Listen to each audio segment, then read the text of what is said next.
For one, Mr. Beard, the chef, James Harden.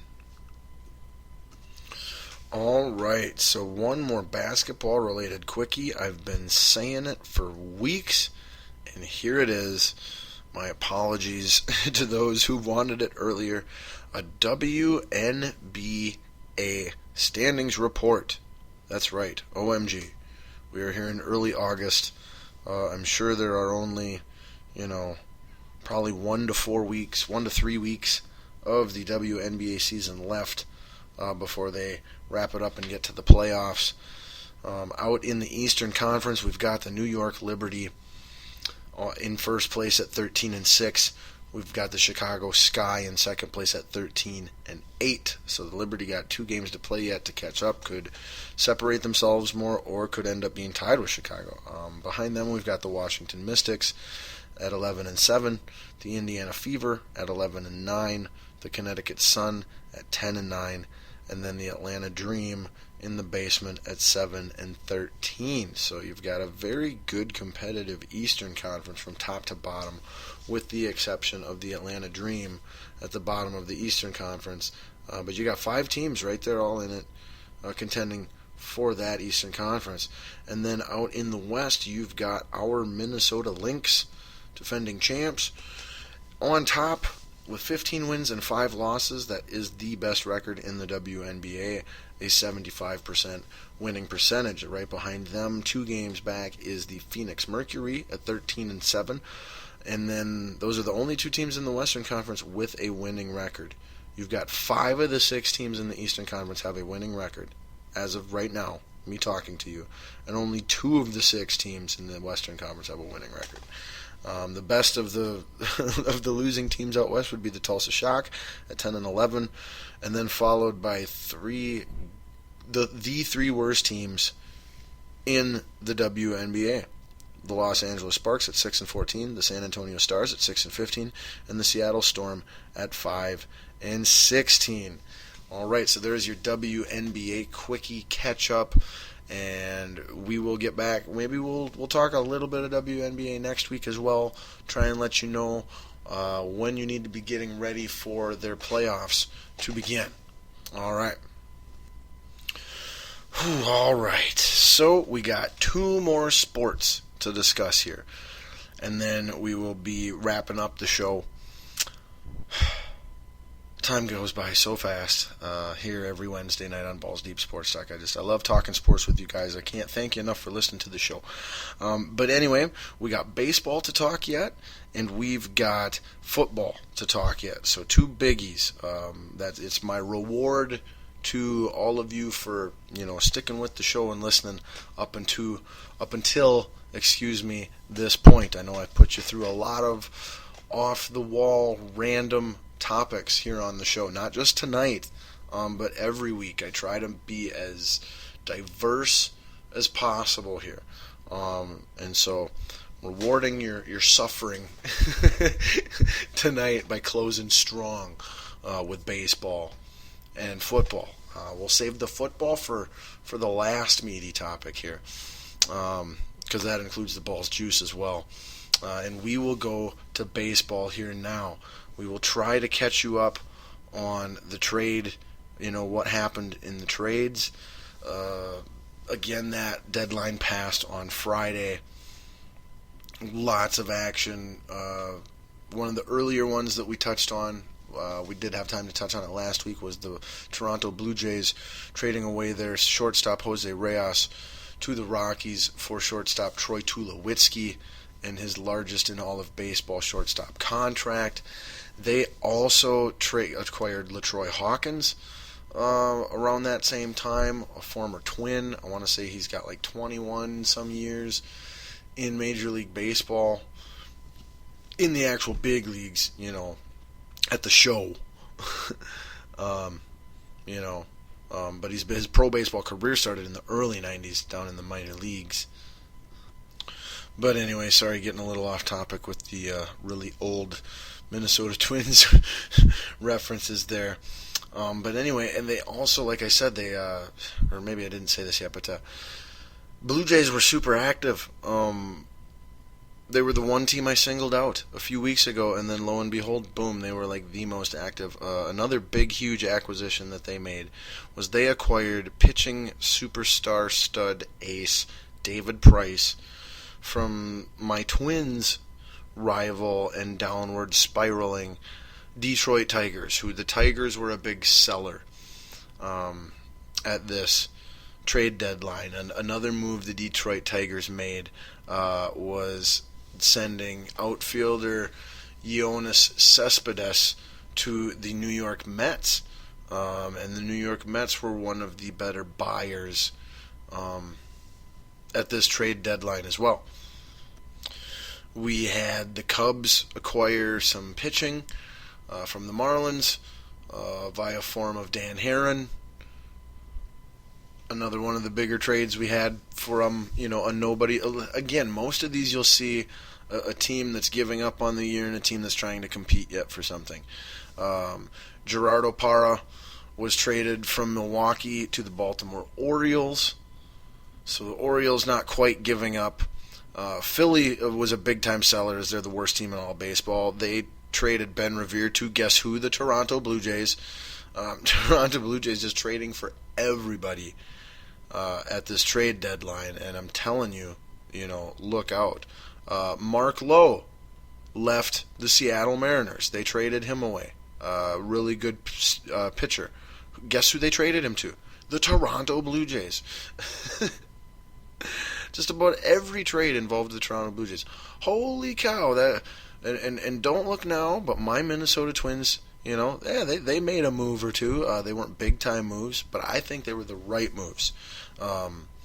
This one involved the Tampa Bay Rays doing the right thing and being a seller and trading right-handed pitcher Kevin Jepsen to the Minnesota Twins, who improved our bullpen immediately, and that's, our pitching staff is the one area that I think we can improve right now, both for the immediate picture and the long term.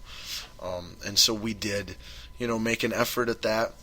But on the same hand, you've got the Minnesota Twins, who are a very young team with a lot of newly called up prospects and a new manager and some new acquisitions, a la Erwin Santana, that are just now starting to, be able to see what we got there. And we're an overachieving young team anyway, that wasn't supposed to be contending right now. The fact that we are is awesome, and it's super encouraging. So you stay the course with your young talent. You don't give up any pieces, at all, as far as prospects or, young guys. And you look to just, fill out some of your more key role player positions, a la, middle relievers and things of that nature, which is what we were doing. And you stay the course, and then you continue to develop and grow who you have, and then you've also got an idea then of not only what you've got from strengths and weaknesses, on the field as a player standpoint, but you also get an idea then from a front office standpoint of, okay, this is how much this guy is going to cost, when he's up for his next contract. This is what he's worth, and so on and so forth. And so it allows you to have a better game plan in place of how you can keep as many pieces as possible and what you're going to need to do to, not fall off and miss a step when you do have to lose a piece or two. So I think the Twins went about the trade deadline perfectly, although, like I said, being a Minnesotan here in the cold Minnesota weather, I got a lot of people around me, both casual fans and the stupid idiots that consume the majority of the sports media here in my great state. Not all, mind you. Paul Allen is a golden god. Anyway, if you're a Twins fan, you should not be upset about the Twins' efforts or lack of efforts at the trade deadline. You should be encouraged, and again, they're overachieving right now, and they're staying the course, and they did a few little things to increase their odds for success. So that's how I would recommend you take it if you're a Twins fan, or if you're just a casual onlooker looking for a better understanding. Another one of the big trades we had was Ben Zobrist was traded away from the Oakland A's to the Kansas City Royals. The Royals were another buyer as if they needed to buy anybody, but they did nothing but get better here at the trade deadline as well. We've got Jonathan Papelbon was reluctantly traded finally away from the Philadelphia Phillies to the Washington Nationals. That's awesome for the Nationals, awesome for Papelbon. And you would think that the Phillies, they needed to clear cap space. They've got so many big names with huge contracts on that team, and they're the worst team in baseball. Ryan Howard amongst many others. Jonathan Papelbon was one of those. Cole Hamels was one of those, but we'll get to that later. So Phillies win by dumping the contract, getting some new young players. I would assume that was for prospects.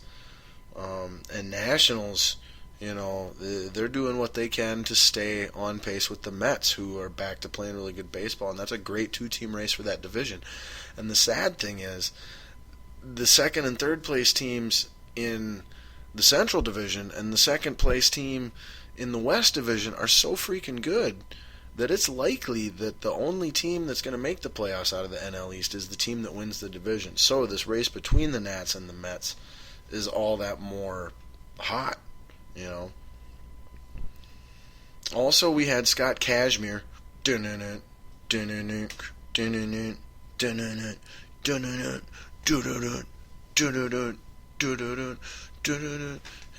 was Beavis and Butthead doing Kashmir by Led Zeppelin. Sorry.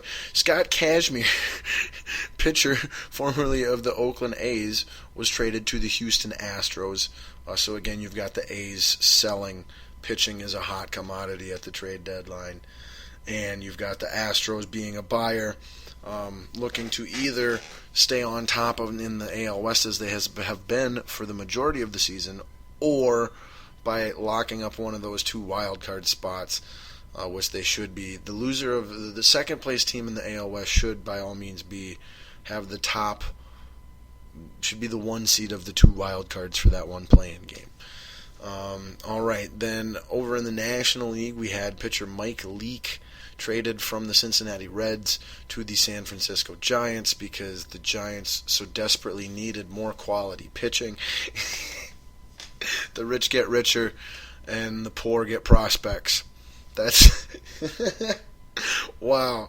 There is your Major League Baseball trade, your yearly catchphrase slogan, trademarked Scotty Ball, Balls Deep Sports Talk.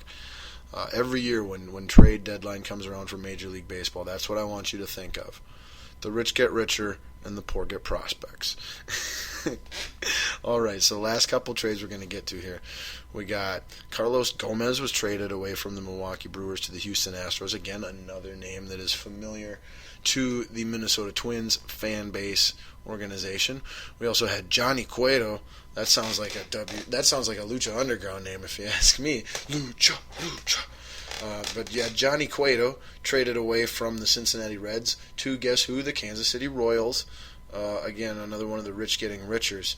The Toronto Blue Jays were really the only ones that got a lot richer. That they were rich on paper, but they weren't rich in how many games they were winning.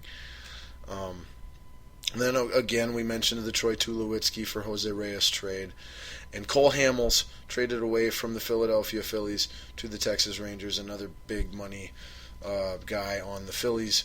And the Texas Rangers, trying to hang in there. They've got a chance at one of those two wild card spots, and it is possible that they could get hot and contend for that West Division with the Angels and the Astros.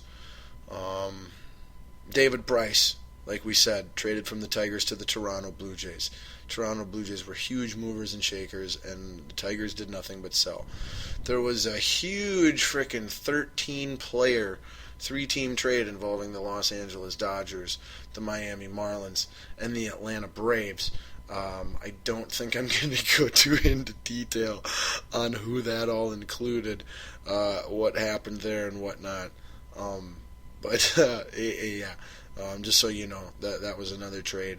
There was a botched trade involving a New York Mets player the night before the trade deadline ended that was quite funny as well.